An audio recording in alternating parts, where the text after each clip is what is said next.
Welcome back everyone, another exciting episode of My Times, where we discuss all the crucial issues that have been going on around the world. My name is Sid and I'll be host for today. Now, today we have got something very happening for you that's bound to make you think and also entertaining. You recall a few days ago, the Malaysian government closed down Swatch stores because they found rainbow colored watches there. They are afraid they are trying to preach LGBTQ practice in our society. And this instance has caused a huge controversy all around the Malaysian community. Now, if we jump right into the discussion, I would like to introduce a few guests we have with us today. We have local LGBTQ activist Huang, Oxford alumni Alice, who's a lawyer by profession. We have statistician San Gong, and we have philosopher, a world-famous philosopher I would say, Isaac. Now, let's start with Huang. Many might not be familiar with LGBTQ society, and some believe it's an influence of Western culture. Would you please clarify? Sure, thanks for having me here, Sid. LGBTQ is an acronym for the words lesbian, gays, bisexual, transgender, and queer. Lesbian are the women who are sexually attracted to women, while gays are men who are sexually attracted to men. For bisexual, they are sexually attracted to more than one sex. On the other hand, transgender is different than previous three. Transgender is an umbrella term for those whose gender is identified isn't the same as their biological gender, such as trans men and trans women. Queer people are those who doesn't identify themselves as trans or cisgender, meaning the sex they are registered with at birth. Wow, that is interesting. I didn't know that. Could you please elaborate on it? As for the claim that LGBTQ is a Western culture, it is definitely as baseless rumor. Back before the colonization of our country, we had cedars, which are Malays, androgynous priests. Their priests serve in the royal palace of sultan in the state like Nigeri, Sembilan, and Johor. They play a role as priests or courtiers are likely to have sexual activities with the same sex or both sex. Such roles have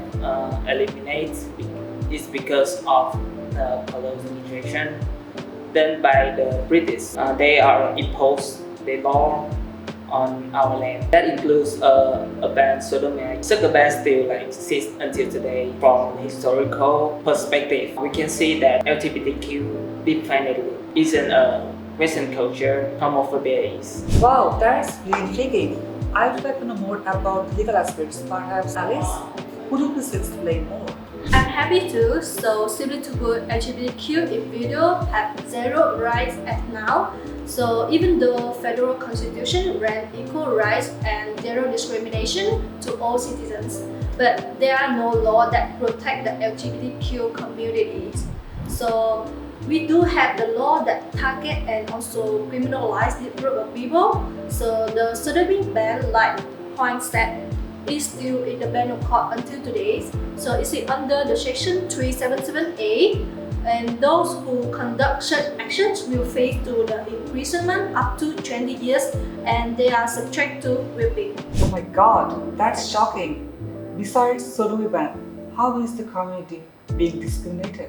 Well, all employers are legally allowed to check their workers simply because they are based on the reason they are being associated with the LGBTQ communities, so there are no consequences. We don't have any anti-discrimination law that protect such people. So the same goes with the housing department, where the landlord can reject them or raise their rent simply because they are being the part of the LGBTQ community. That is absolutely disgusting.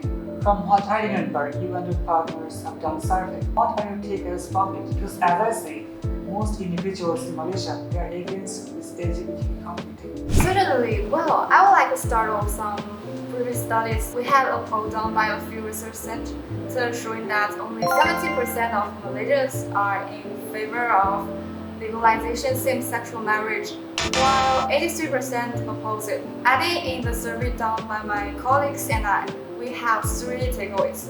One, the LGBTQ community in Malaysia receives very little social attention and awareness. To most people believe that LGBTQ individuals lack sufficient rights in Malaysia. Sad to report, the LGBTQ community facing discrimination and human rights in how part of a sad norm for the LGBTQ community in Malaysia. Oh my, I expected the results to be bad, but not this bad. Could you just explain? Of course, we have conducted 25 multiple choice questions and 2 open-ended question survey with 100 respondents. The results are quite shocking. Only a measly 60% of the respondents consider themselves to be knowledgeable of LGBTQ community, and most of the respondents received information about the LGBTQ community from networks such as Instagram, Twitter, and Facebook.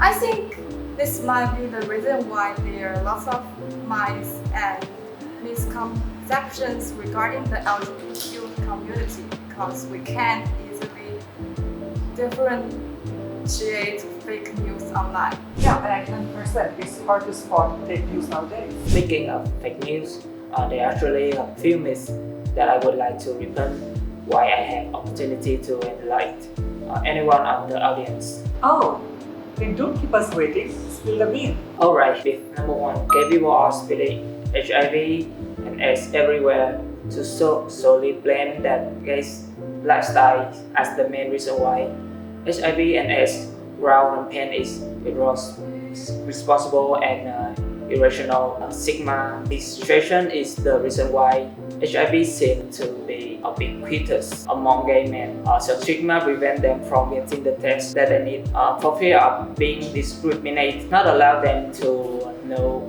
their HIV positive status. Without getting the right treatment, it's obvious that their viral loss increase and it's easier to spread HIV to other people. Oh my goodness, I never thought of that.